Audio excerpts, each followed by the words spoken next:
impossible is possible with the Holy Spirit. నీకు సామర్థ్యం లేనప్పుడు, అవకాశాలే లేనప్పుడు, ఏ మనిషి పోని పరిస్థితి గుండా నువ్వు ఉన్నప్పుడు కూడా ఒక అద్భుతము కృప ద్వారా, దయ ద్వారా నువ్వు పొందుకోగలుగుతావు.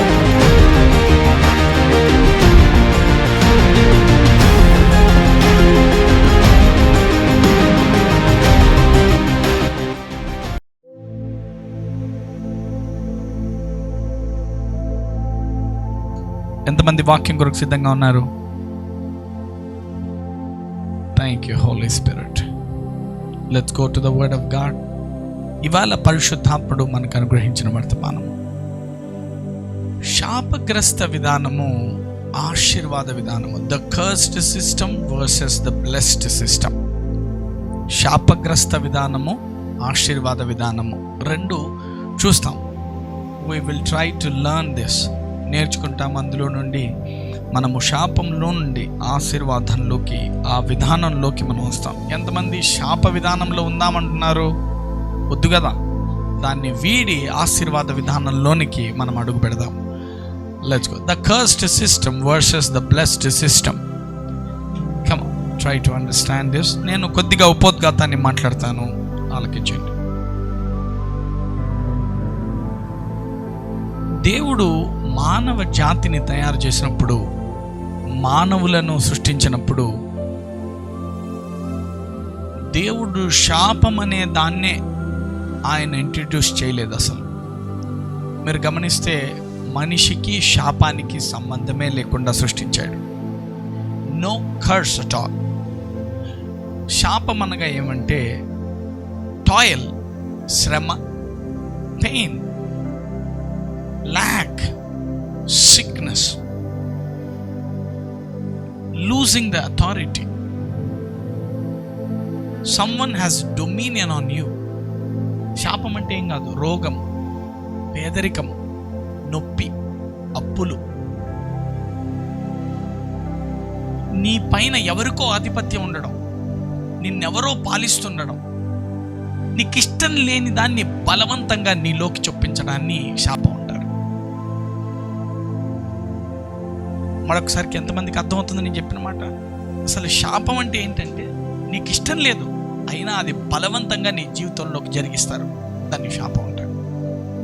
రోగం, పేదరికం, నొప్పి, భయం, బాధ, వేదనలు, యాక్సిడెంట్లు, మరణాలు, ఇవన్నీ శాపం కిందకే వస్తాయి. మనము ఏ విధానంలో ఉన్నాము, ఏ సిస్టమ్ కింద ఉన్నాము, ఎలా ఆ సిస్టమ్ని మనం తప్పించుకోవాలా? ఈ కర్స్డ్ సిస్టమ్ అది ఇంకా ఎందుకు పనిచేస్తుంది, దాంట్లోంచి ఎట్లా బయటపడాలా? ల్యాక్, దరిద్రం, చాలని బతుకు, ఇన్సఫిషియన్సీ, చాట్ల డబ్బులు సరిపోట్ల, అప్పులైపోయి ఇంకా ఇందులోంచి బయటపడదామనే ధైర్యాన్ని కూడా కోల్పోతాం.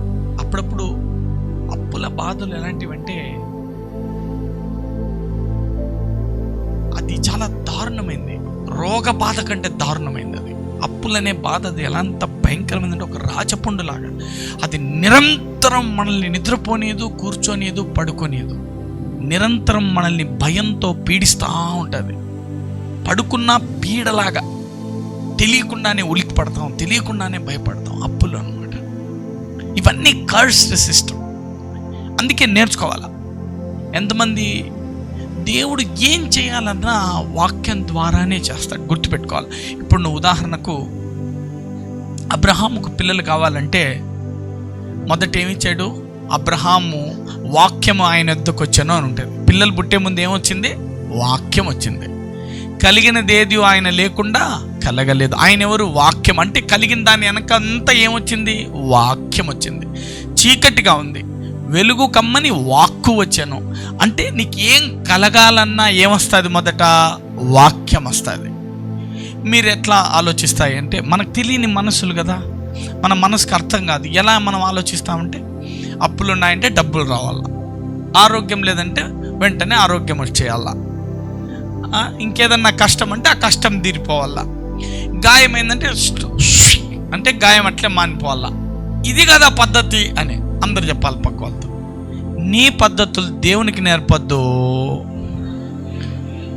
దేవునికి ఒక పద్ధతి ఉంది, దాన్ని నువ్వు ఫాలో కావాలా. ఎక్కడైనా అంతేనా కదమ్మా? మా ఇంటికి వచ్చి నీ రూల్స్ పెడితే ఎట్లా? కోపం వస్తుందా లేదా? ఇప్పుడు మా ఇంటికి వచ్చి మీ రూల్స్ పెడితే ఎట్లా? మీ ఇంటికి వచ్చినప్పుడు మీ రూల్స్ పెట్టండి, మేము ఫాలో కావాల్సింది. కొందరు ఇళ్లలో బయట కాళ్ళు కడుక్కొని ఇంట్లోకి రానియరు, ఇస్తారు కడుక్కో అంటారు, సిగ్గుతో అంతా కడగాల్సిందే. మనకి సాక్షులు ఉన్నాయంటే ఇప్పు అంటారు, ఇప్పాల్సిందే, తప్పదు. వాని ఇంటికి పోయినా వాని రూల్స్ ఫాలో కావాల్సిందే. అవునా కదమ్మా? ఈ దేవుని దగ్గరకు వచ్చి ఈ ఇల్లు ఎవరిది, ఇదంతా ప్రపంచం అంతా ఎవరిది? ఆయన కొన్ని రూల్స్ పెడితే ఇప్పుడు ఆయన రూల్స్ ఫాలో కావాలన్నా నువ్వు కొత్త రూల్స్ రాసి ఆయనకు చెప్పాలనా? ఆయన చెప్పింది ఏంటంటే, నీకేం కష్టం వచ్చినా నేను మొదట వాక్యం ఇస్తా, నా వాక్యమును పట్టుకో. ఏమి లేకపోయినా నా వాక్యము శూన్యములో సృష్టి చేసింది కదా, నేను ఇస్తా ఒక వాక్కు నీకు చెప్తా. నువ్వు భయములో ఉంటే ఒక వాక్కు చెప్తా, బాధలో ఉంటే ఒక వాక్కు చెప్తా, రోగములు ఉంటే ఒక వాక్కు చెప్తా. నా వాక్కు పట్టుకో. నా వాక్కు ఎలాంటిదంటే గంట గంటకు మారిపోయేది కాదు. మంచు కురుస్తుందని బెడ్షీట్ కప్పుకోదు, అది వేడి పెడతా ఉందని మొత్తం దాని యొక్క చర్యను మార్చుకోదు, దాని విధానాన్ని మార్చుకోదు. అది ఎప్పుడు, ఏ కాలమైనా, ఏ సీజన్ అయినా, నువ్వెవరైనా, ఎన్ని తరాలు మారినా, ఎన్ని ట్రెండ్లు వచ్చిపోయినా, ఆయన నిన్న నేడు నిరంతరము ఏకరీతిగా ఉంటాడు. ఆయన వాక్యం ఎట్లుందంటే కదలక అలా స్థిరంగా ఉందంట. My word is settled in heavenly places అని ఉంటుంది. ఆయన వాక్యం ఎలా ఉందంటే నిశ్చలంగా నిమ్మలంగా ఉందంట. అది కదలదు, అది మారదు. ఇంకా ఆయన తన నిబంధనని కదలకుండా, మారకుండా, పరిస్థితులకు కదలకుండా ఆయన విధానాన్ని ఎలా రాశాడంటే చాలా స్ట్రాంగ్గా రాశాడు. అన్నిటికంటే శాపంలోకి ఇంకొకటి వస్తుంది, వ్యాధి, లేమి, మరణం అన్నీ మాట్లాడతాం. బట్ ఈరోజు నేను స్పెసిఫిక్గా I just want to address that the bondage of labour. అంటే బాండేజ్ ఆఫ్ లేబర్ అనమాట. ఇది ఒక మనస్తత్వం, ఇది పోవాలి. ఇది పోంది వాక్యం పనిచేయదు. ఏ వాక్యమన్నా పట్టుకో, ఏమన్నా పట్టుకో, పనిచేయదు నీకు. ఏంటంటే the bondage mind set of labour. అంటే శ్రమ ద్వారా నేను దీవించబడతాను, నా కష్టం ద్వారా నేను గొప్పోడవుతాను. మా నాన్న కష్టపడి గొప్పోడయ్యాడు, నేను కష్టపడి గొప్పోడవుతాను. నా కష్టమే ఫలి, కష్టే ఫలి. ఈ సిద్ధాంతము చాలా ప్రమాదకరమైంది వాక్యంలో. మనం ఇప్పుడు నేను మెల్లిగా మిమ్మల్ని ఇంట్రడ్యూస్ చేశాను, పదం లోపలికి వెళ్తూ వస్తాం. అప్పుడు కష్టపడాలన్నా, కష్టపడొద్దా, ఏం చేయాలో నేనేం మాట్లాడకూడదు అనుకుంటున్నా ఈరోజు. I don't want to describe it, but I just want to show what the word of God actually saying. Let's see Genesis chapter 1 verse 28. దేవుడు వారిని ఆశీర్వదించెను, ఎట్లనగా మీరు ఫలించి అభివృద్ధి పొంది విస్తరించి భూమిని నిండించి దాన్ని లోపరుచుకోవాలా. సముద్ర చేపలు, ఆకాశ పక్షులు, భూమి మీద ప్రాకు ప్రతి జీవిని ఏలాలని దేవుడు వారితో చెప్పాడు. చూడండి, మనిషిని తయారు చేసినప్పుడు దేవుడు మనిషి మీద పలికిన మాట, ఎక్కడైనా ఒరే నాయనా నువ్వు బాగా కష్టపడాలరా, నీ బతుకు ఎందుకంటే కష్టపడేకే పుట్టాంరా మనము, నువ్వు కష్టపడి గొప్పోడు కావాలా. దేవుడు మనిషిని చేసినప్పుడు ఆయన ఇంటెన్షన్ ఏంటో చూడండి, ఆశీర్వాదం ఇచ్చి. అందరు చెప్పండి, మొదట మనిషి మీదకి ఆశీర్వాదమే వచ్చానండి. నేను చెప్తలేను, ఊరికే మీకు గుర్తు చేస్తున్నా, అక్కడ ఉన్నదే చదివి చెప్తున్నా. ఎట్లనగా చూడు, ఏ శ్రమ లేకుండా ఆశీర్వాదము నెత్తి మీద ఉండేను కనుక నువ్వు ఫలించాలా, అభివృద్ధి పొందాలా, విస్తరించాలా, లోపరుచుకోవాలా, అన్నింటినీ ఏలాలా. మళ్ళీ చెప్పండి, ఆశీర్వాదము మన మీద ఉంది కనుక ఫలించాలా, అభివృద్ధి పొందాలా, విస్తరించాలా, అన్నింటినీ లోపరుచుకోవాలా, సమస్తాన్ని ఏలాలా. అంటే మొత్తం మీద ఈ భూమికి యజమాని, ఓనర్, లీడర్ నువ్వే. ఈ భూమి మీద అన్నీ. ఇప్పుడు ఈ మైండ్ సెట్ని తీసేసింది సైతాన్ గాడు, వచ్చేసి బ్రెయిన్లోంచి ఇవి వెళ్ళిపోయినాయి అన్నీ. వాక్యం చెప్పేవి ఏడున్నాయి? మనుషులకే. అసలు అందుకే దేవుని వాక్యం కన్నా మనుషుల వాక్కులు ఎక్కువై ఈ బాహ్య స్వరాలు విని విని విని ఒక్కొక్క ఇంటికి ఒక్కొక్క పద్ధతి వచ్చి, మా ఇంటి పద్ధతులు వేరే, మీ ఇంటి పద్ధతులు వేరే అని ఒక్కొక్కరు పద్ధతుల పుస్తకాలు రాయేసి పద్ధతులన్నీ మడిచి మూట కట్టి పక్కన పడేసి ఇప్పుడు చెప్తా, ఇది మనం నేర్చుకోవాల్సిన నిజమైన పద్ధతి. చూద్దాం, నేనేం మాట్లాడాను. I just want to introduce you. Genesis chapter 2 verse 15. మరియు దేవుడైన యెహోవా నరుని తీసుకొని ఏదెను తోటను సేద్యపరచుటకును దానిని కాచుటకును దానిలో ఉంచాను. వింటున్నారా? అందరు చెప్పండి. ఆదాముకు పని లేదా? అందరు చెప్పాలి గట్టిగా. పని కల్పించాడనండి. ఇక్కడ మీరందరూ ఏమంటారంటే, నా బోధను తప్పర్థం తీసుకొని పనే చేయకూడదు అంటాడు.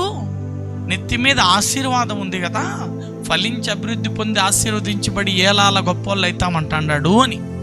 కాదమ్మా, నేను అట్లా చెప్పలేదమ్మా. వాక్యం అంటోంది ఆదాము వాళ్ళకు కూడా ఒక పని అయితే కల్పించాడంట. మీకు ఒక గుర్తుపెట్టుకోవాలా, మళ్ళీ చెప్తున్నా. పని చేయడం చేతగానోడా పెళ్లి చేసుకోవద్దు. ఎందుకంటే అవ్వను తయారు చేసే ముందే పని కల్పించి అవ్వను తయారు చేసి ఈ పలానా పని చేయమని చెప్పాడు ఆదాముతో.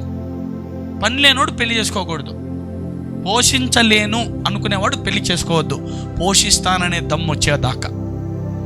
It's a rule. కానీ నువ్వు అర్థం చేసుకుని, నేను చెప్పే సంగతి మీరు అర్థం చేసుకుంటే మీకు క్లియర్గా అర్థమవుతుంది. దేవుడైన యెహోవా నరుని తీసుకొని ఏదైనా తోటను సేద్యపరచుటకును దాన్ని కాచుటకును దానిలో ఉంచెను. అంటే ఒక పని ఇచ్చినాడు. కానీ పని ఉంది, కానీ పనితో పాటు ఏం లేదు? శ్రమ లేదు, టాయిల్ లేదు. పని ఉంది. ఇప్పుడు ఎంతమంది ఇంట్లో పిల్లలకి స్నానం చేయించి బాక్సులు కట్టి, ఎంతమంది హాయిగా మీ భర్తకు భోజనం వండి పిల్లల తలంటు స్నానం చేయించి వాళ్ళకి పౌడర్ కొట్టి మంచిగా ఒక బైక్లో తీసుకెళ్ళి స్కూల్ కాడ వదలడం కష్టం అంటున్నారు. ఏమ్మా కష్టం కదా? ఆడపిల్లలకి ఇదే కదా పెద్ద కష్టము. పొద్దున్నే లేయాల, 6కే లేయాల, ఎవరు కడతారు? ఇది పని. కష్టం అంటే ఏంటంటే బాక్స్ కట్టాలి, ఇంట్లో బియ్యం లేవు, ఎట్లుంది ఇప్పుడు? స్కూల్కి పంపించాలా, ఫీజు కట్టలా, మీ ఆయన ఉద్యోగం పోయింది. ఇది కదా శ్రమ అంటే. అక్కడ అంటున్నాడు, నువ్వు సేద్యం చేయి, నువ్వు పని ఇచ్చాను నీకు, పని చేసుకో, ఈ సేద్యం చేయి, దీన్ని అంతా కాస్తా ఉండు నాయన అని పని ఇచ్చాడు. చూద్దాం 16. మరియు దేవుడైన యెహోవా ఈ తోటలో ఉన్న ప్రతి వృక్ష ఫలములను నీవు నిరభ్యంతరంగా తినవచ్చు. పని చేసుకో, పని చేయి, నిన్నెవడు అడ్డుపడేవాడు లేడు. నువ్వు చేస్తా ఉంటే పని ఫలం వస్తూ ఉంటుంది. నువ్వు ఊరికి నీళ్లు పారబెడతావు, అవి ఊరికి గాలికి గస్తుంటాయి కాయలు. ఏ తోటలో ఏ పొలం పట్టుకున్నా బ్రహ్మాండంగా వస్తుంది, అన్నీ తింటాండు, తిరుగుతాండు, నువ్వు ఈడే ఉండు చేసుకుంటాండు, నిన్నెవడు అడిగేది, నీకేం అడ్డము అన్నాడు. కానీ ఒక్కటి చెప్పినాడు, నాయన పలానా చెట్టు తినొద్దు, నిరభ్యంతరంగా అన్ని తిని ఇది తినొద్దు అన్నాడు. 17. అయితే మంచి చెడ్డల తెలివినిచ్చు వృక్ష ఫలమును తినకూడదు, నీవు వాటిని తింటే నిశ్చయముగా చేస్తావు. అయిపోయిందా? ఎంతమంది క్లారిటీ వచ్చింది? కమా. ఇది బిఫోర్ సిన్ హ్యాపెండ్. ఇది ఆదాము ఇంకా పాపం చేయకముందు దేవుని ఇంటెన్షన్ ఏంటి? శ్రమ లేదు, నీకు ఎదురు ఉండకూడదు, నువ్వు అన్నింట్లో ఫలించాలి, అభివృద్ధి పొందాలా, విస్తరించాలా, ఏలాలా, నువ్వు బ్రహ్మాండంగా ఉండాలా, నీకు అడ్డం ఉండకూడదు, నీకు ఎదురు ఉండకూడదు. నువ్వు పట్టుకుని దానిలో నువ్వురికి పని చేస్తా అంటే అవన్నీ ఆటోమేటిక్గా బ్లెస్ అయిపోతూ ఉంటాయి. పని లేకుండా ఇంటికాడ కూర్చోమని సోంబేరులాగా సోమరిపోతలాగా ఉండమని ఆయన చెప్తలేడు. దేవుడు కూడా అంటలేడు. మొదట తయారు చేసిన వాడిని దీవించి వానికి ఏం కల్పించాడంటే మొదట ఒక పని కల్పించాడు ఆయన. ఏదో ఒక పని, అందుకే పని లేదంటే ఎక్కడెక్కడ తిక్కు ఆలోచనలు వస్తూ ఉంటాయి. ఏదో ఒక పని ఉంది అనుకో, ఆ పని మీద పోతూ ఉంటాడు అనమాట. అందుకే ఏం పని లేదా, ఏదో పని కల్పించుకో. నువ్వు చేసే పనిని ఆయన ఆశీర్వదిస్తాడు అంతే. ఏం పని లేని వల్ల మీరు ఎవరైనా అనుకుంటా ఉంటుంది, నాకు ఏం పని లేదన్నా, నాకు జాబ్ ఎవరు ఇచ్చారన్నా, ఒరే నాయన నీకు ఇచ్చారు 2000 జాబ్కి జాయిన్ కారా నాయన, నువ్వు పని చేయ 2000 జాబ్ 20 లక్షల జాబ్ అయింది. నీకెందుకు అది? నువ్వు పని చేయి ఫస్ట్. పని చేయకుండా ఊరికే సోంబేర్లాగా ఇంట్లో పండుకొని కూర్చోవద్దు. ఏదో ఒక ఏం పని చేత కదా, నీకేం పని చేతనవుతుంది? ఏదన్నా రాయడం చేతనవుతుందా? ఏదన్నా బాగా ఆలోచించి కొత్తగా రాయగలవా? రాసి యూట్యూబ్లో పెట్టు, ఎవరు చూడడు, నీకు నువ్వే చూసుకుంటాడు. ఒకరోజు వస్తుంది మోస్ట్ పాపులర్ అయితే తెల్లారాలకే వైరల్ అయిపోతావు. ఏముంది ప్రపంచం ఇప్పుడు గుర్తించడానికి 2 నిమిషాలు చాలు. అందుకే నేను ఆలోచిస్తూ ఉంటా, ఆ కాలంలోనే నా తండ్రి నామము తెల్లారేలోపే దేశ విదేశాలకు పాకితే ఇప్పుడు పాకేదేముంది, తెల్లారాలకు మొత్తం రైల్వే స్టేషన్ వరకు జనాలు గుంపు కూడాలని. దేనికి? ఆయన రాజ్య విస్తరణకై. హల్లెలూయా. కమా చూద్దాం, ఇప్పుడు చూద్దాం. ఇది బిఫోర్ సిన్, ఇది పాపం చేయకముందు కథ. పాపం చేసి నాకేమైందో చూద్దాం. జెనసిస్ 3:17. ఆయన ఆదాముతో, నీవు నీ భార్య మాట విని తినవద్దని నేను నీకు ఆజ్ఞాపించిన వృక్షఫలములు తింటివి గనుక నీ నిమిత్తము నేల శపించబడి ఉన్నది. ఆలకించారమ్మా? దేవుడు నరుని శపించకుండా దేన్ని శపించాడంట? నేలని. ఇప్పుడు చూడాలి, నా వైపు చూడాలి. ఇప్పుడు నేలను శపిస్తాను, ఏమైంది? ఇక నీకు పంటలు వేయడం మానేసింది అది. ఇక నువ్వు అనుకున్నంత పంట రాట్లా. సేద్యం చేసి చేసి చేసి పంటేసి పురుగులు వచ్చి తింటున్నాయి.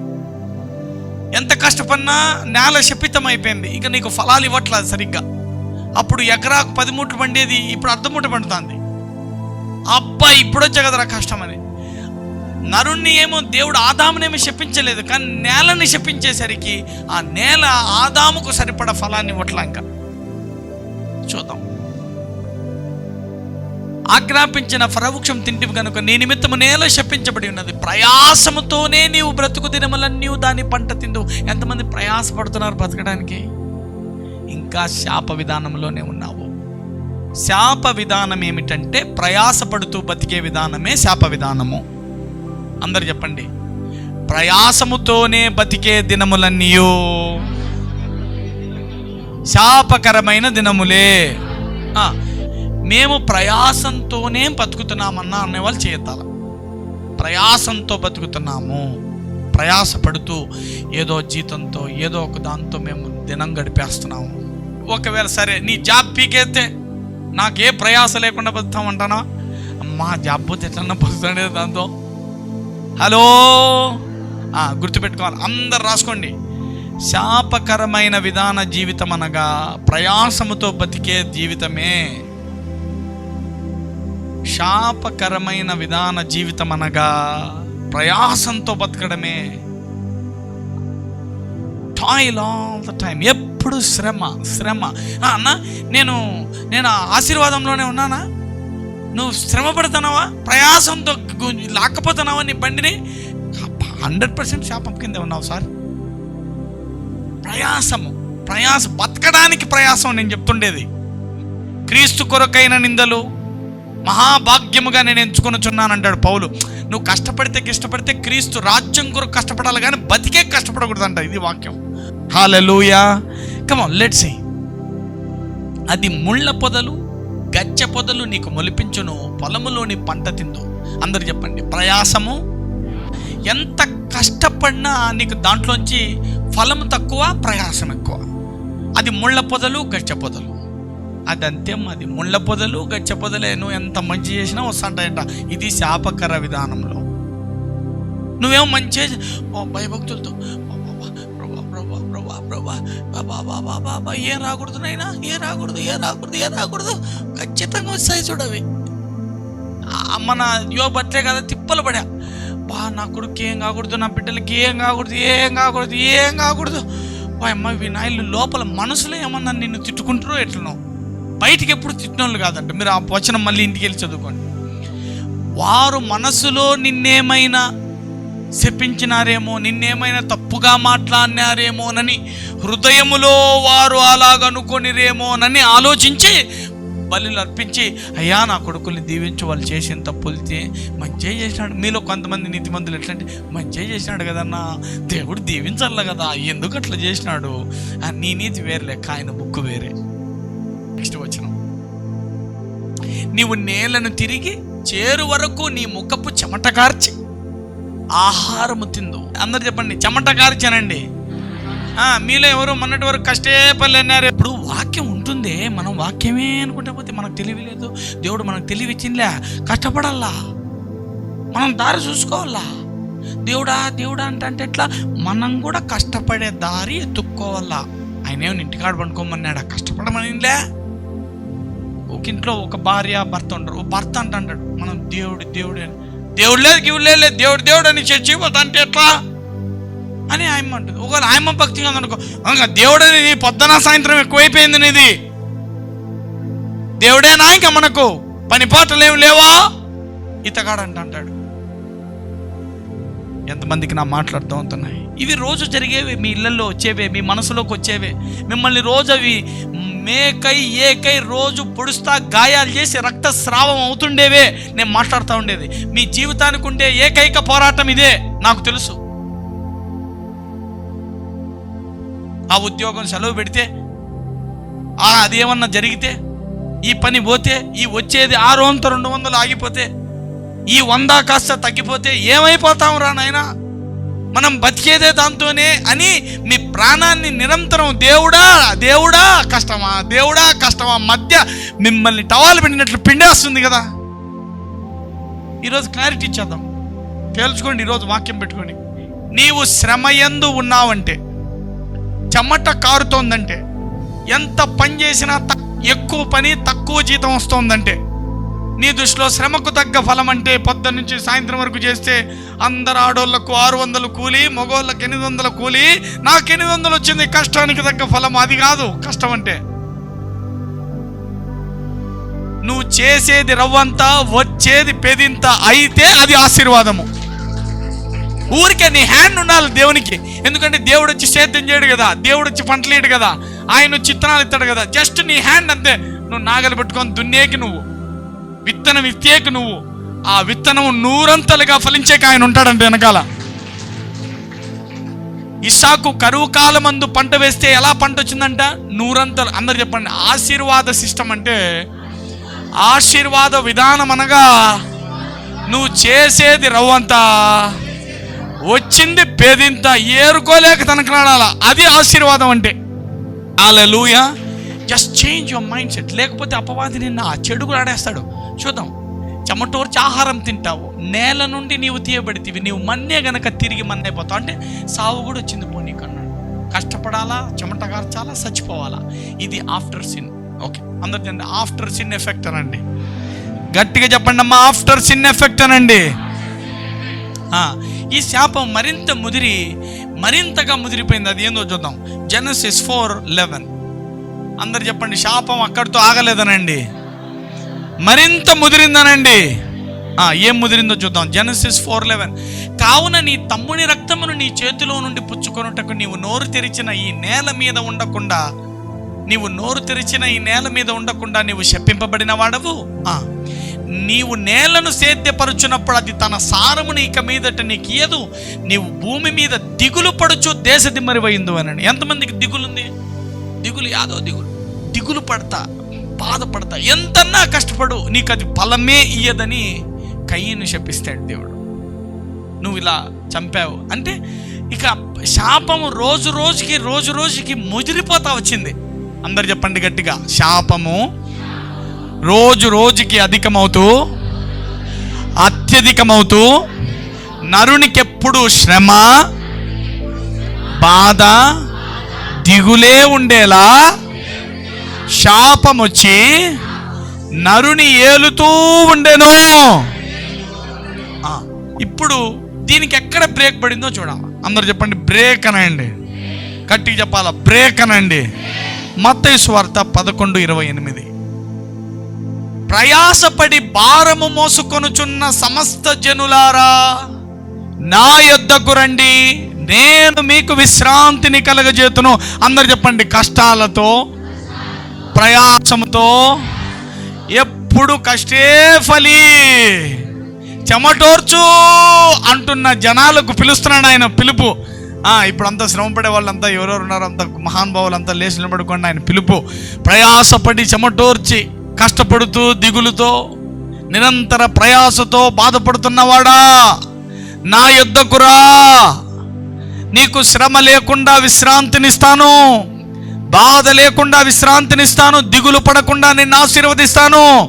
ఇదిగో శ్రమలో బాధలో చెమటోర్చి ఎంతకు దీవించబడలేక ఆశీర్వాదమే లేక నలిగిపోతూ శాపం కింద బండరాయి కింద నలిగిపోతున్న వాళ్ళందరికీ యేసయ్య వచ్చి ఇస్తున్న పిలుపిది. అందుకే ప్రపంచం అంతా ఆయన వైపు తిరిగింది కానీ కోరు మర్చిపోయింది. ఫండమెంటల్ సబ్జెక్ట్ మర్చిపోయింది. మేము నమ్ముకున్నాం ఏం నమ్ముకున్నాం అంటే పరలోకం ఇస్తా అంటన్నా. ఈడిచ్చేదాన్నే నమ్మలేకుండావు, కనబడేవి ఆయన ఇస్తే కనబడతాయి. పరలోకమును నమ్మిన నీవు ఈ లోకములో ఈయన విశ్రాంతినిస్తానంటున్నాడే, దీన్ని నమ్మవా? అందరు చెప్పండి. పరలోకము నమ్మినావు, విశ్రాంతినిస్తానంటే నమ్మవా? ఎందుకు విశ్రాంతిని స్వీకరించవు? పరలోకం ఓకే, అన్నీ సచ్చినాకు ఓకేనంటావు.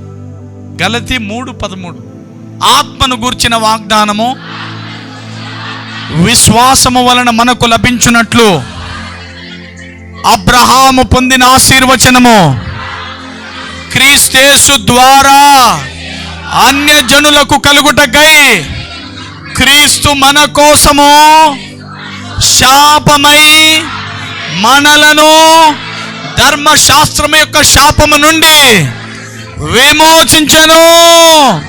చెప్పండి గట్టిగా, శాపము నా మీద లేదు. శాపం అనగా ఏమి? ఫస్ట్ పాయింట్ ఏమి? శాపం అంటే ఏంటి? ప్రయాసము. రెండవది శ్రమ. మూడవది పని.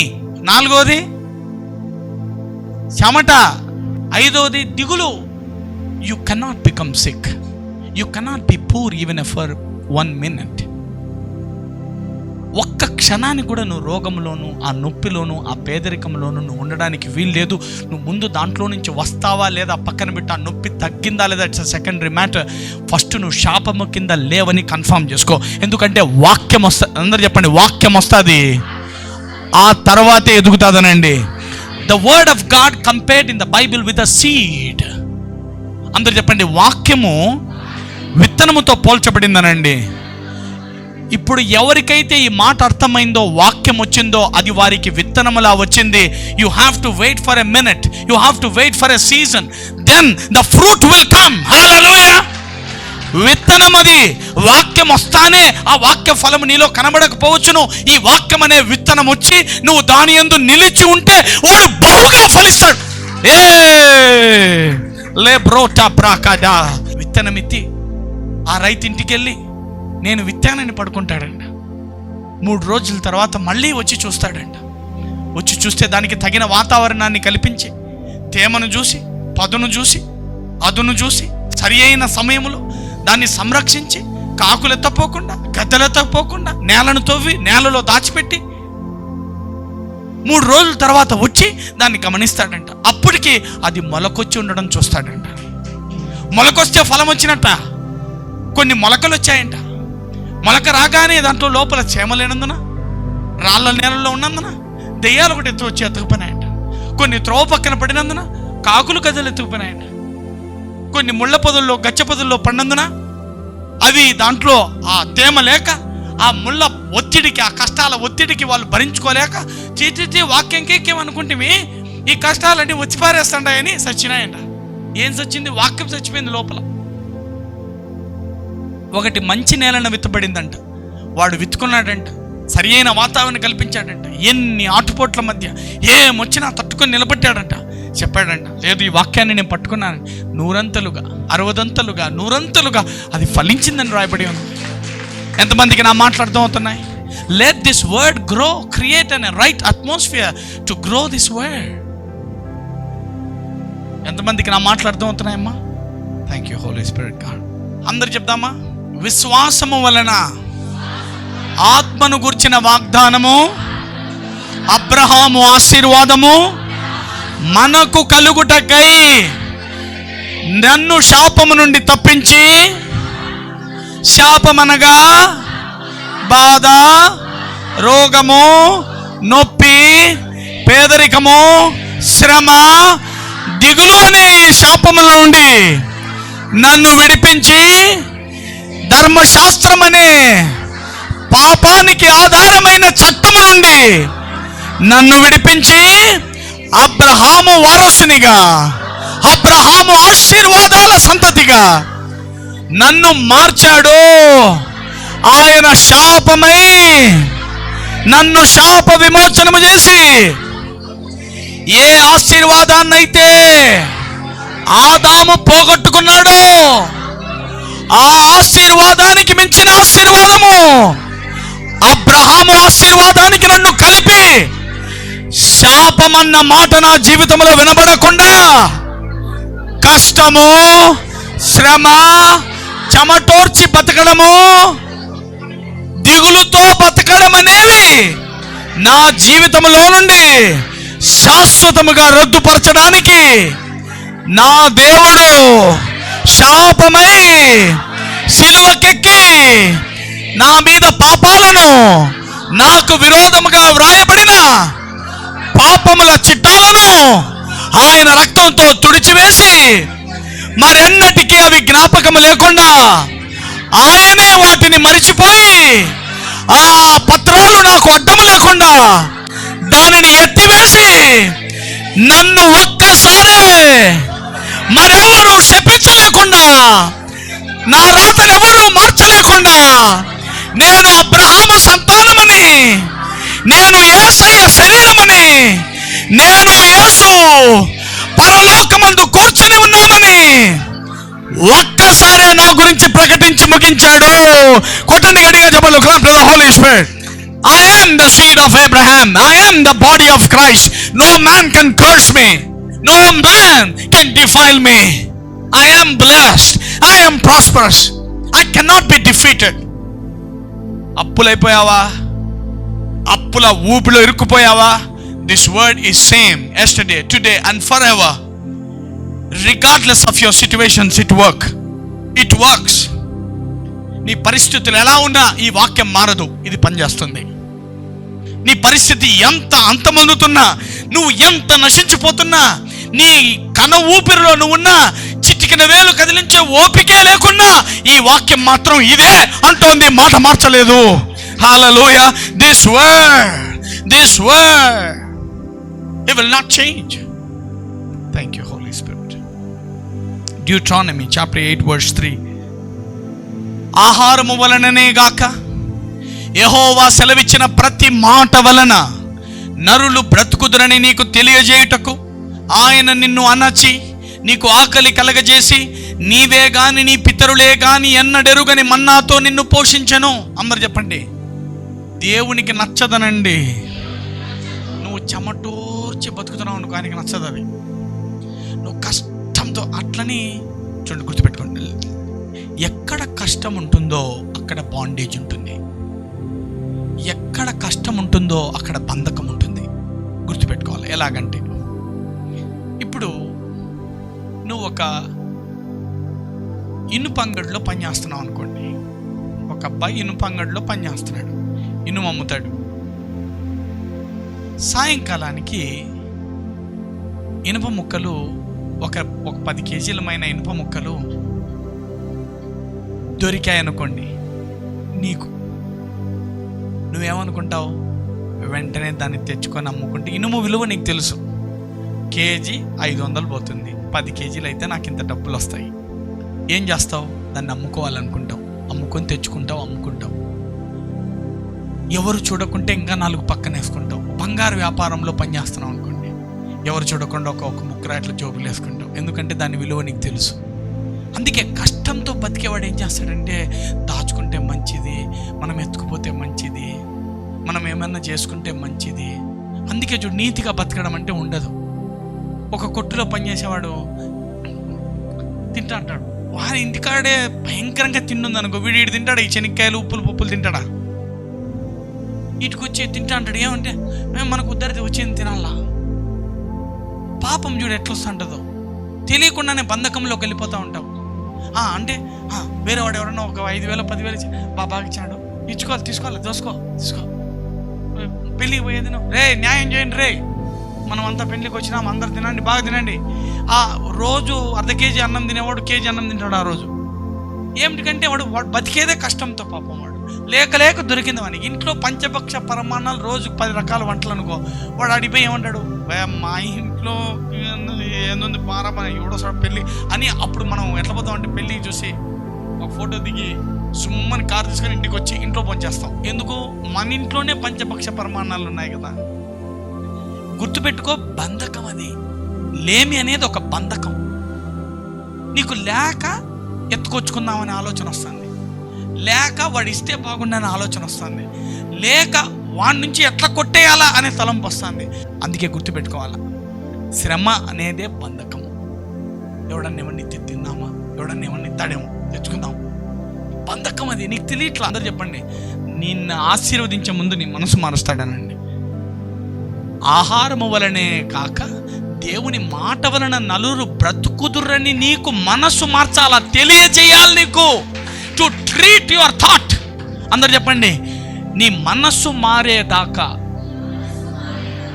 నువ్వు ఆశీర్వాదం, నా అబ్రాహ్మ ఆశీర్వాదం అని రేపు కక్కుర్తి పడు. 10 రూపాయలు కూడా చిల్లర లేదన్నా అని అడుగుతా ఉంటా వస్తుంటాడు. 10 రూపాయలు ఇమ్మంటాడు, ఇలాంటి 1 రూపాయి ఇమ్మంటాడు. చిల్లర లేదు బా, అడుక్కునే వాళ్ళు ఎక్కువైపోయినారు ఈ మధ్య.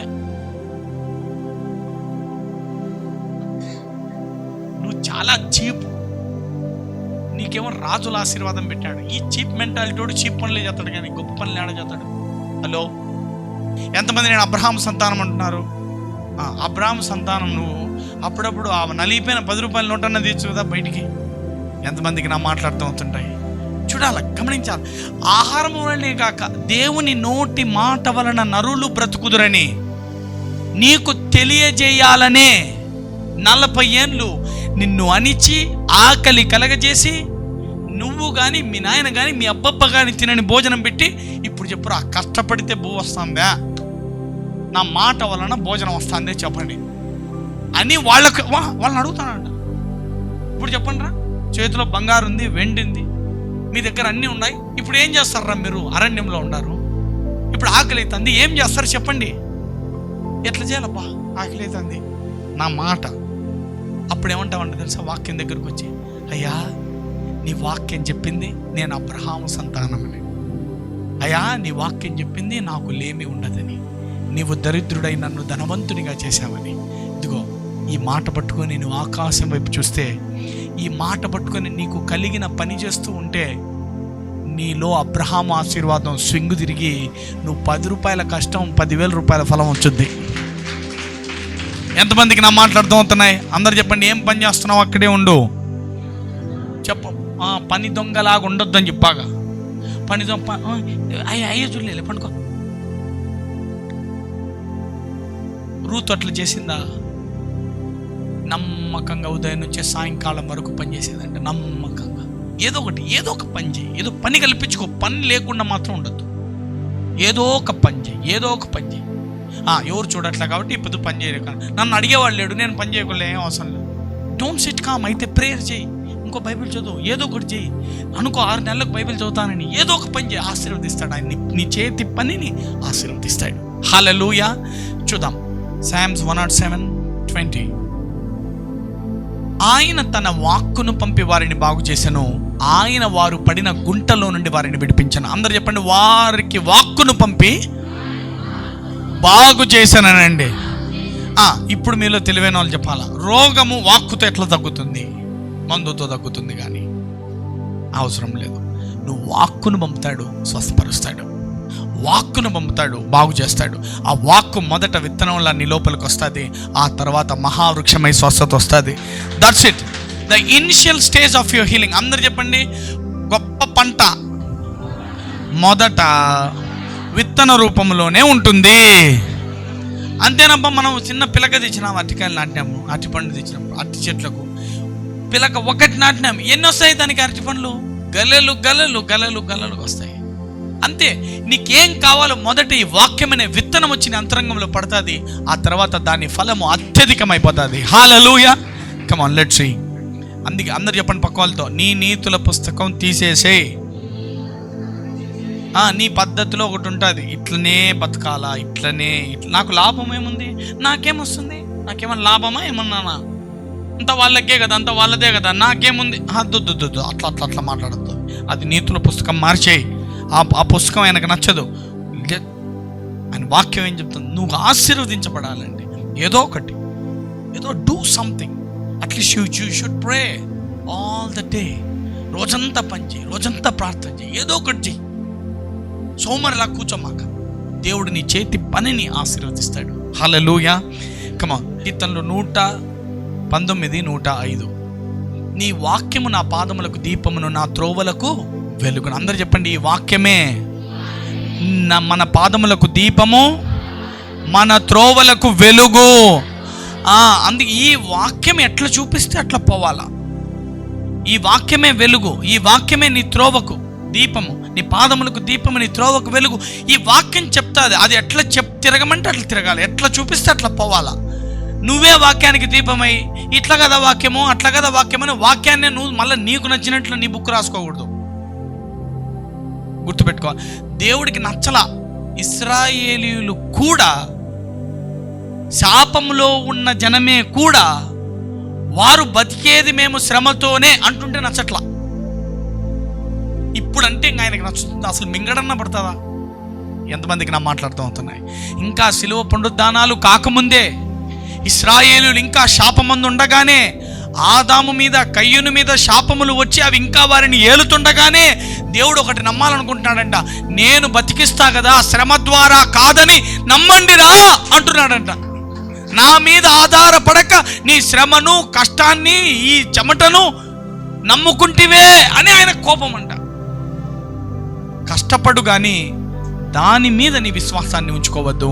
హల్లెలూయా, thank you Jesus. John chapter 2:11. ఇది ఇంకా డీప్ మాట్లాడతాం అనమాట. జాన్ 2:11. గలిలయలోని కానాలో యేసు ఈ మొదటి సూచక్రియను చేసి తన మహిమను బయలుపరచెను. అందువలన ఆయన శిష్యులు ఆయన యందు విశ్వాసం ఉంచిరి. హల్లెలూయా. ఇక నా వైపు చూడాలి. కానా వివాహంలో ద్రాక్షారసం అయిపోయింది. నీళ్ళను నింపమన్నాడు, నీళ్లను ద్రాక్షారసంగా మార్చాడు. శిష్యులకు ఎలా ట్రైనింగ్ ఇస్తున్నాడో చూడండి. అందరూ అనండి, పెళ్లిలో ద్రాక్షారసం అయిపోయినందున పరువు పోతుందేమోనని, ఆ పెళ్లి పరువు నిలబెట్టడానికి కాదు ఆయన అద్భుతాలు చేసింది. మీరు గుర్తించాలా. ఇప్పుడు మనం పెళ్లి చేసి 10 మంది ఏమన్నారని నాకు అనుకుంటాం, కానీ ఇక్కడ పెళ్లి చేసి ఇక్కడ ద్రాక్షారసాన్ని మార్చి దానివల్ల ఎవరికి ఫలమైందో చూడండి. ఆ కానాలో, ఆ వివాహంలో ఆ ద్రాక్షారసం చేసిన శోచక్రియ చేసి తన మహిమను బయలుపరిచి అందువలన తన శిష్యులు ఆయన యందు విశ్వాసం ఉంచారంట. హల్లెలూయా. టార్గెట్ ఎవరు? శిష్యులు. He is training disciples. అందరు చెప్పండి, హీ ఈస్ ట్రైనింగ్ డిసైపుల్స్ అనండి. చెప్పండి గట్టిగా, శిష్యులకు ట్రైనింగ్ ఇస్తున్నాడు. ఏం ట్రైనింగ్ అంటే, రే ద్రాక్షారసం అయిపోయిందంటే ఉరికేర్రా, ఆడికి కావాలా, ఇడి తేవాలా, ఆడి తేవాలా, అట్లా కాదు. నేను నీటిని ద్రాక్షారసంగా మారుస్తా. ఇదిగో నేను అద్భుతంగా నీకు కావాల్సిన దాన్ని ఇస్తా. నువ్వు చేసే పని చేయి, నేను చేసే పని చేస్తా. నువ్వేం పని చేయాలంటే నీళ్లను అంచుల మట్టుకు నింపాలా. అందరు చెప్పండి, నీళ్లను అంచుల మట్టుకు నింపాలనండి. Do your work, do your job. నువ్వేం చేస్తావు? ఆ పని చేయి, కానీ నేను నిన్ను ఆశీర్వదిస్తాను. నేను ఆ నీళ్ళనే ద్రాక్షారసంగా మారుస్తా. నువ్వు చేసిన 10 రూపాయలు పన్నే 10,000గా నేను మారుస్తా. హల్లెలూయా. Come on. ఇది first miracle. Second, Luke 5:4. Luke 5:4. How God trained the disciples. Just understand this. Luke 5:4. ఆయన బోధించుట చాలించిన తర్వాత, నీవు దోణిని లోతునకు నడిపించి చేపలు పట్టుటకు మీ వలలు వేయుడని సీమోనుతో చెప్పగా. అందరు చెప్పండి, పేతురు అనండి. ఎట్లా డిసైపుల్స్ని టార్గెట్గా, డిసైపుల్స్ అంటే శిష్యులను టార్గెట్గా వాళ్ళకి ఎలా అద్భుతాల మనసును ట్రైన్ చేస్తున్నాడో చూడండి. చేపలు పడుతున్నాడు, చేపలు పడట్లా, పడలేదు, చేపలు పడలేదు అని దిగులుతో ఉన్నాడు. దిగులుతో ఉన్న పేతురు దేని కింద ఉన్నాడు? శాపమనండి. దిగులుతో ఉన్న పేతురు దేని కింద ఉన్నాడు? శాపములో ఉన్న పేతురు దగ్గరకు వచ్చినాడు దిగులు పడతా ఉంటే. మీ వలలు వేయుడని సీమోనుతో చెప్పు. మళ్ళీ వచ్చి అన్నాడండి, లేదు చేపలు పడలేదు అంటున్నావు, లోతుగా నడిపించి ఇప్పుడు వల వేయి అన్నాడండి. మనోడు అనుకొని ఉంటాడు. ఇప్పుడు మామూలుగా కొంతమంది మనం అప్పుడప్పుడు పెద్దోళ్ళు మన దగ్గరకు వస్తూ ఉంటారు. పపడా కరా, అది తేప పపడా అంటే, నాది పని చేయదులేనా అని అంటే మళ్ళీ ఆయన మర్యాద ఆడబోతాదో అని మనం, ఏం పెద్ద ఆయన తెమ్మంటావు, సర్లే తెస్తాలే అని తీసుకొచ్చి ఇస్తాం. ఎందుకు? వాళ్ళ గౌరవభంగం కలగకూడదని. వాళ్ళు చెప్పిన మాట చేయాలా, ఎందుకు వచ్చిందిలే అని. అట్లనే బహుశా చేసినాడేమో. ఏదో ఈయన చెప్తా ఉన్నాడు, కాదనేది ఎందుకు. రాత్రి అంతా చేపలు పట్టాము, మనం 40 ఏళ్ళ ఎక్స్పీరియన్స్ దీంట్లో. వచ్చి ఇప్పుడు మళ్ళీ లోతుగా వేయి, ఆడే ఈడే అంటాడు. తెల్లవార్లు పట్టినాము, ఇంక ఇప్పుడు మళ్ళా వేయమంటాడు. సరేది పెద్ద ఆయన మాట ఎందుకు కాదన్నామని వేసినారో ఏమో. 5వ వచనం, సిమోను ఏలినవాడా, రాత్రంతా మేము ప్రయాసం. అందరూ చెప్పండి ప్రయాసం అనండి. చెప్పండి, రాత్రంతా ప్రయాసం అంటే ఎంత పెద్ద శాపమో అది.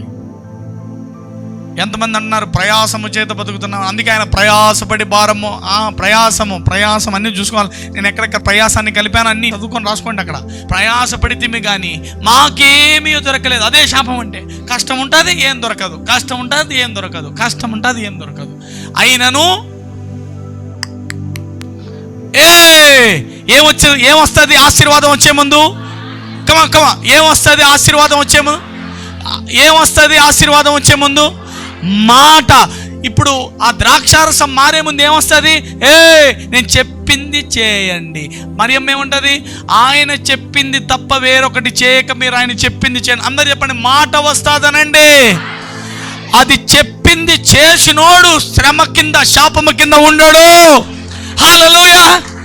అందరు చూడండి, ఆయన నీ మాట చొప్పున వలవేతున. మనకు కావాల్సింది. ఎంతమంది అన్నారు ఇప్పుడు నేను నీ మాట చొప్పున నేను శ్రమను నమ్మట్లేదయ్యా అని? ఎవరైనా ఎంతమంది అంటారు? నీ మాట చొప్పున నేను నా చెమటను నమ్మట్లేదయ్యా అని ఎంతమంది అంటారు? ఆ మాట అంటే ఆ మాట చొప్పునే నీకు వారికి జరిగిన అద్భుతాలు జరుగుతాయి. హల్లెలూయా.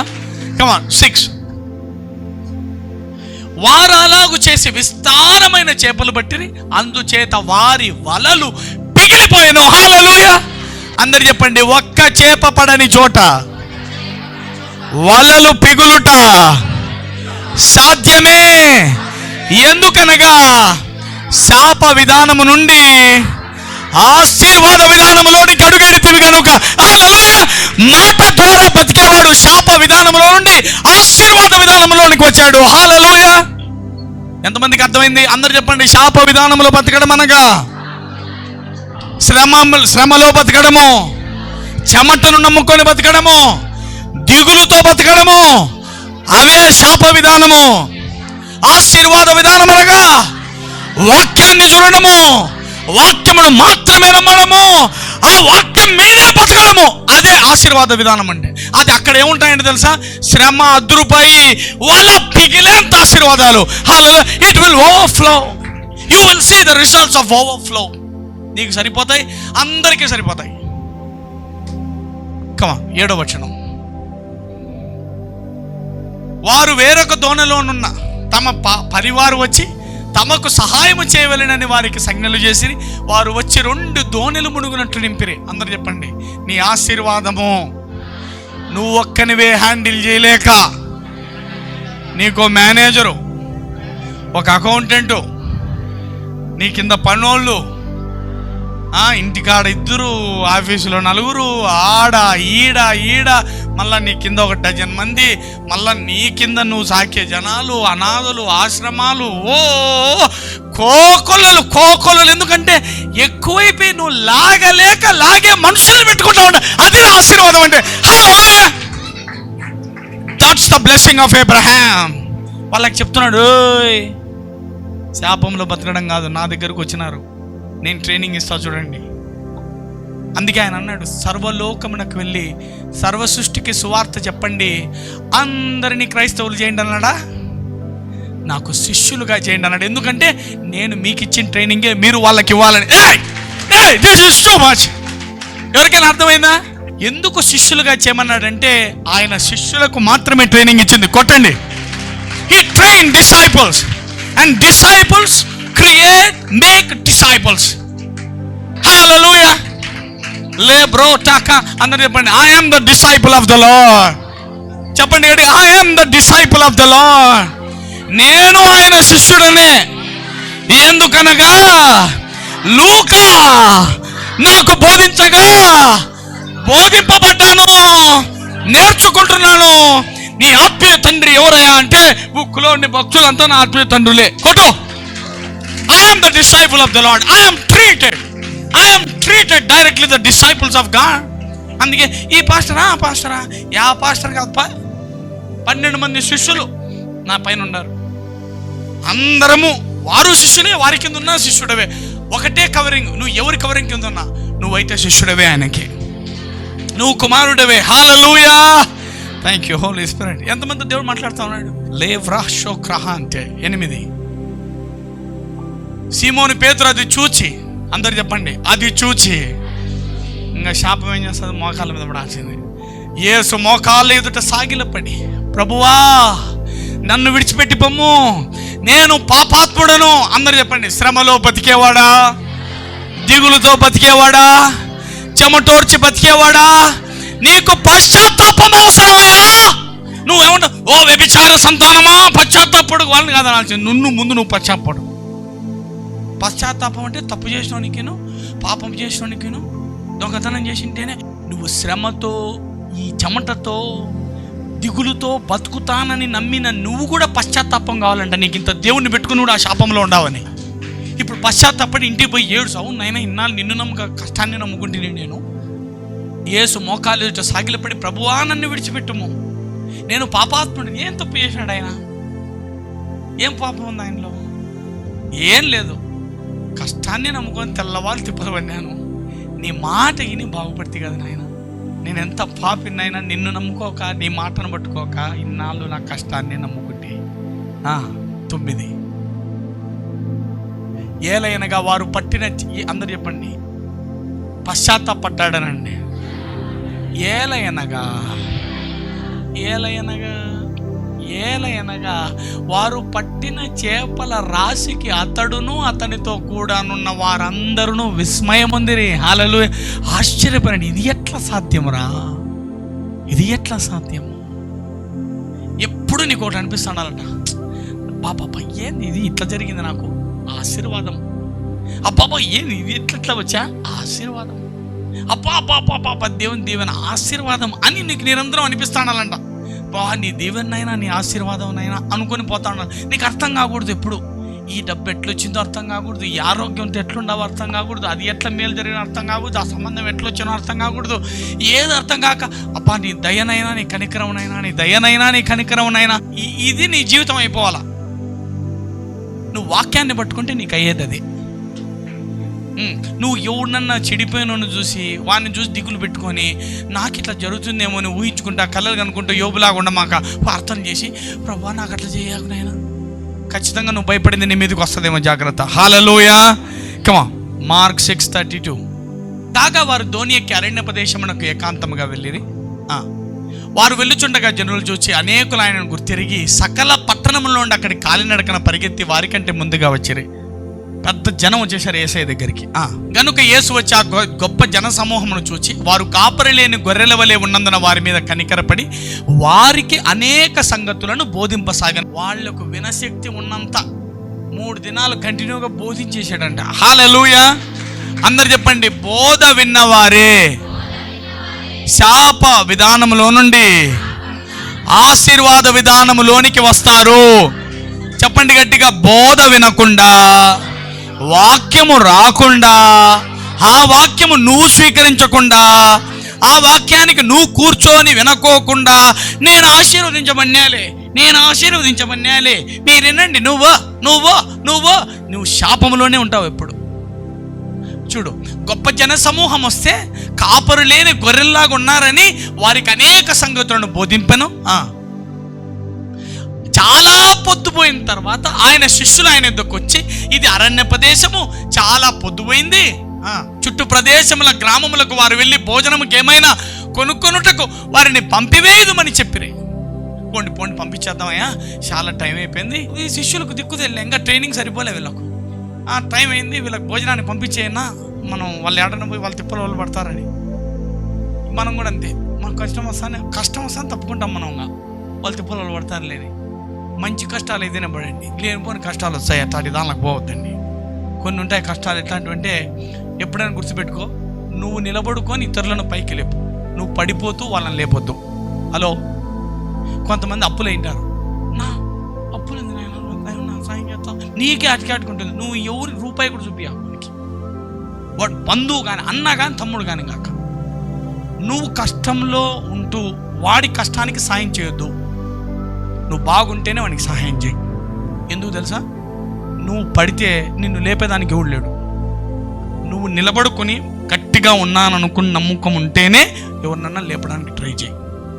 Don't take risk. సైతాన్ కానీ మొదటి ప్రధానమైన ఉచ్చు ఏమిటంటే, అందరు నా వైపు చూడాలమ్మా, వాడు వేసే మొదటి ఉచ్చు ఏంటంటే, నీకు లేకున్నా నువ్వు సాయం చేయని నీతి మాటలు చెప్తాడు.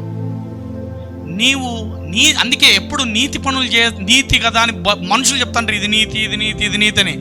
నాకు నీతి కాదు, నేను దేవుని వాక్య నీతికి బతికేవాడిని, నేను ఈ వాక్యం ఏం చెప్తే అది చేస్తా, అంతే. ఎంతమందికి నా మాట్లాడుతూ ఉంటున్నాయి? నీతులతో సంబంధం లేదు. ఎవరిని లేపొద్దు. నిన్ను ఎవరిని లేపేవాడిని నువ్వు కాదు, దేవుడు లేపేది అందరినీ. నేను లేపుతా, నేను సాయం చేస్తా, నేను ఆదుకుంటా, నేను నిలబెడతా. ఎవరు నిలబెట్టరు, దేవుడు నిలబెట్టేది. నా బిడ్డ సంసారాన్ని నిలబెడతా, ఏం నిలబెట్టేది ఉంటుంది? ఏముండదు. ప్రార్థన చేయి, ఇంట్లో కూర్చొని ఏదో 5 10 సాయం చేయి, ఊరికే ఉండు. డబ్బులు ఇచ్చేదే నేర్పించినావు అనుకో, ఆ పక్కోడు అల్లుడు ఏం చేస్తాడు? బాగా ఇస్తాంటారు లేని వాడు ఇచ్చే పని కిందంగా రోజు రాబడుతుంటాడు నీ దగ్గర నుంచి. నీకు తెలివిలేదు. ఏం ప్రభువా అబ్రాహాము ఆశీర్వాదం అంటే ఏమిటికమ్మా నీకు డబ్బులు ఇచ్చేది? ఊరికే వాళ్ళ ఇంటికి పెట్టేకేనా అంటాడు ఆయన. హలో, నేర్చుకోవాలి ఈ మాట, ఇది అర్థం చేసుకోవాలా. Be wise. Okay, next 10:37.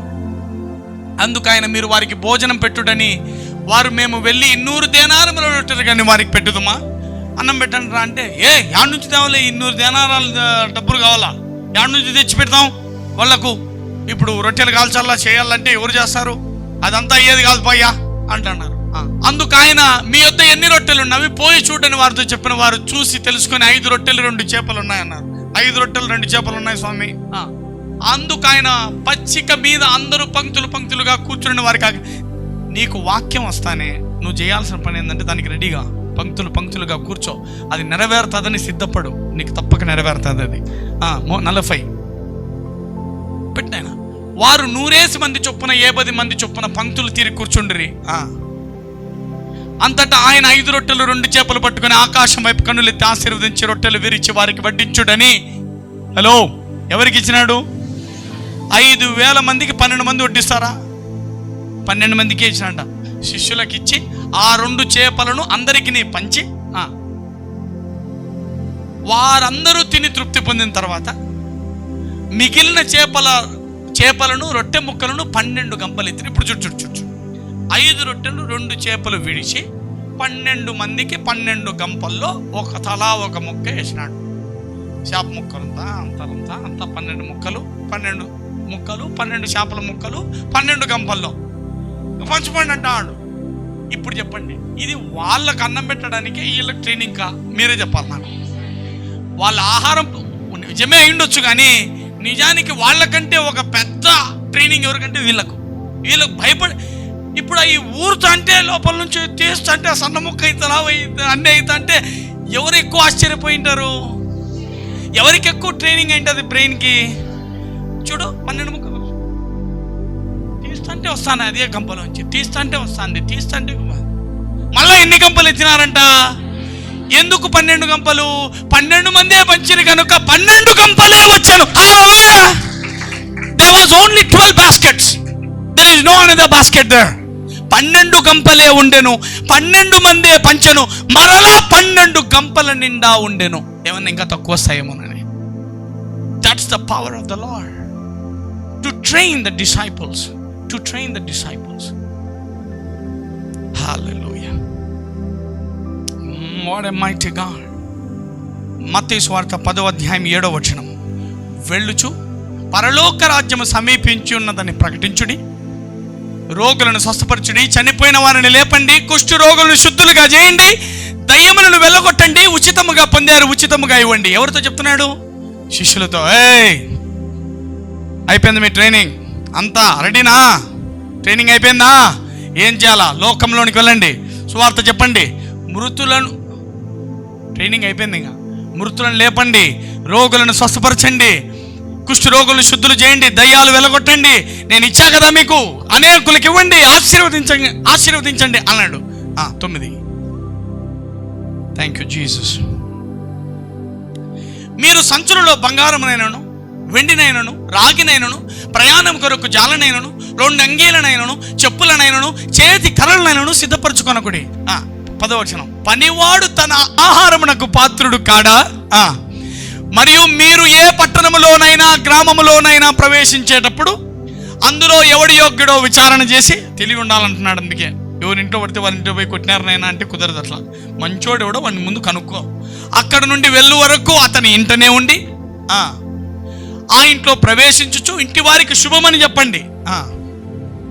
ఈ ఇల్లు యోగ్యమైనదైతే మీ సమాధానము దాని మీదకి వచ్చును, అది అయోగ్యమైనదైతే మీ సమాధానం మీకు తిరిగి వచ్చును.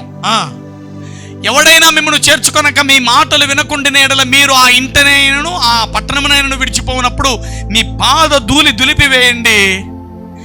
విమర్శ దినమందు ఆ పట్టణము గతి కంటే సొదొమ గొమొర్రా ప్రదేశముల గతి ఓర్వదగినదైనని మీతో నిశ్చయముగా చెప్తున్నాను. అంటే ఏం చెప్పండి, నిన్నెవడైనా చేర్చుకోకపోయినా, నీకేదైనా తక్కువైనా, నిన్నెవడైనా ఇబ్బంది చేసినా సొదొమ గొమొర్రాకు పట్టిన గతే మంచిదిరా బాబు అనుకునేలా చేస్తా నేను. నువ్వో నేనుండా నీ వెనక. పోయినారు. వాళ్ళకి ఎక్కడికి పోతే అక్కడ అడుగు తీసి ఇట్లా బయటికి పెట్టినారు. జతలు చెప్పులు పరుస్తారన్న. ఇది వేసుకుంటావా, ఇది వేసుకుంటావా, అది వేసుకుంటా. ఓ బా ఏనాయనా చెప్పులు ఉండవే, మేము ఉతకాల పోవాలనుకుంటే బా చెప్పులు, బట్టలు, గుట్టలు ఏడేసుకుపోయేది. 2 గాడిదలు కూడా మనం మాట్లాడుకోవాల్సి వచ్చింది దాని మీద వేసుకుపోయేకి.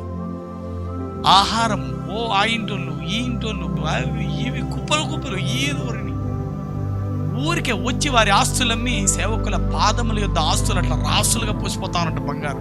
ఇప్పుడు లూక్ 22:35. దీంతో మన మదికి పట్టినటువంటి బూజు వదిలిపోతుంది. లూకా సువార్త 22:35.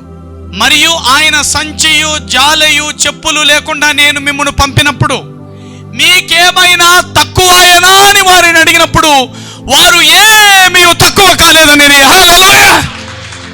అందరూ చెప్పండి, వాక్కునే నమ్ముకొని వాక్యాన్నే పట్టుకొని నీవు బయటికి వస్తే శ్రమను నమ్మకుండా, చెమటను నమ్మకుండా, కష్టాన్ని దిగులును నమ్ముకోకుండా ఉట్టి చేతులతో వాక్యాన్ని పట్టుకొని బయటకు వస్తే దేవుడు అడుగుతున్నాడు, ఏమైనా తక్కువైనా నో లార్డ్. హల్లెలూయా!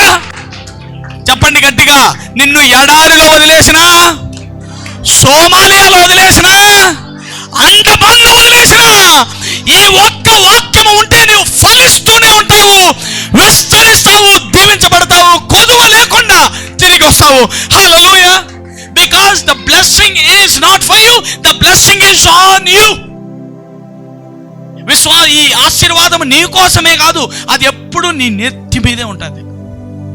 ఎంతమందికి నా మాట్లాడుతూ అందరూ చెప్పండి, నేను ఎక్కడున్నా, ఏ ప్రాంతంలో ఉన్నా, ఎవరు తోడు ఉన్నా, ఎవరి తోడు లేకపోయినా, ఒంటరినైనా ఏకాకినైనా, సహాయము చేయ నరుడు లేకున్నా, నేనెంత కష్టములో ఇరుక్కున్నా, నేనెంత వేదనలో ఉన్నా, నా వేదన ఎంతదైనా నా మీద శాపము లేదు. నేను అబ్రహాము ఆశీర్వాదము కింద ఉన్నాను. నాలో ఏ శాపము లేదు, నాలో ఏ ధర్మశాస్త్ర నియమము పనిచేయదు. నేను అబ్రహాము సంతానము. నా జీవితం అంతా నేను ఆశీర్వదించబడతాను, నేను విస్తరిస్తాను. వ్యాధికి కానీ, లేమికి కానీ, కొదువలో కానీ ఈ భూమి మీద నువ్వు శ్రమ పడకూడదు.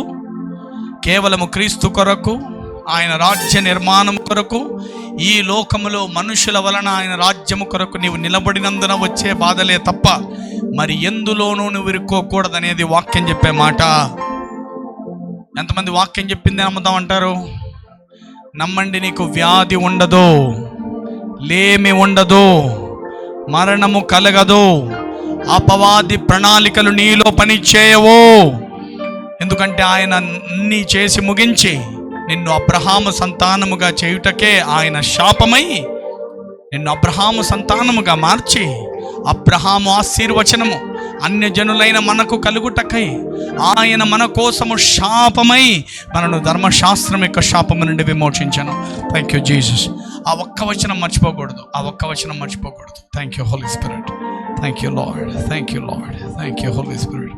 తండ్రి, ఎవరెవరైతే నేటి దినమున ఈ వాక్యాన్ని వారి అంతరంగంలోకి చేర్చుకుంటారు, నిజంగా మాకున్న ధైర్యము నీవు, మా బలము, మా ఆశ్రయము నీవు, మా విమోచకుడవు తండ్రి, మా ప్రాణనాథుడవు, మా మాధుర్యము నీవే నాయన, మాకు దొరికిన విశ్రాంతివి నీవే తండ్రి, మాకున్న సుఖ సౌఖ్యము నీవే నాయన,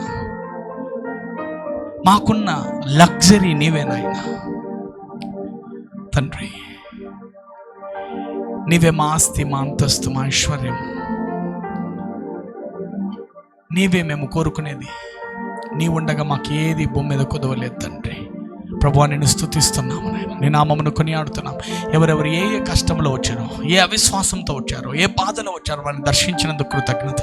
వారిని విడిపించి గొప్ప చేసి అబ్రహాం ఆశీర్వాదము నేటి దినం ఇక్కడ వచ్చిన ప్రతి ఒక్కరిలో నెరవేర్చి ముగించమని, మరి ప్రత్యేకముగా ఎవరెవరైతే నేటి దినము ఈ వర్తమానాన్ని విని ఆలకించి అంతరంగంలోకి స్వీకరించిరో, ఒక్కరు కూడా వ్యాధిలో, లేమిలో, అప్పులో, వేదనలో, బాధలో, భయములో, అపవాది ప్రణాళికలు, ఓటమిలో చిక్కుకొన కొందరు గాక. వారికి మాట వచ్చను గనుక రాత్రంతా శ్రమపడిన ఫలము లేని చోట కూడా వీరికి ఫలము కలుగును గాక. Thank you lord for granted lord. తండ్రి, మీరు ఇచ్చినందుకు కృతజ్ఞతలు చెల్లిస్తూ యేసు నామమున వేడుకొని పొంది ఉన్నాము తండ్రి, ఆమేన్. మన తండ్రిని దేవుని మహాప్రేమ, కుమారుని అత్యున్నతమైన కృప, పరిశుద్ధాత్మ నన్ను సహవాసం ఇప్పటికి ఎల్లప్పటికీ యుగయుగంలో సదాకాలము మీకు, మీ కుటుంబానికి, మీ పిల్లలకు, మరి ముఖ్యంగా ఈ సంఘానికి, ఇశ్రాయేలులకు తోడై ఉండును గాక. ఆమేన్, ఆమేన్.